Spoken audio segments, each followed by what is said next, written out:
जिया हो बिहार के लाला, ओ जिया हो बिहार के लाला, जिया हो बिहार के लाला, जिया हो। तो हेलो गाइस, आप लोग कैसे होंगे? मिस करता हूँ कि आप लोग बढ़िया ही होंगे, अच्छा ही होंगे, स्वस्थ होंगे।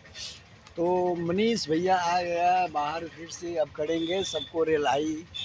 तो आप लोग को क्या राय रहा इसमें कमेंट करके ज़रूर बताएं, क्योंकि सन ऑफ बिहार मनीष भैया के आने से हम लोगों को बहुत खुशी है, क्योंकि जो जायज़ के लिए लड़ते हैं नाजायज़ के पीछे करते हैं।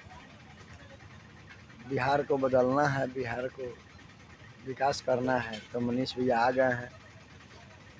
जितना भी बेईमान आदमी हैं उनसे सावधान रहें।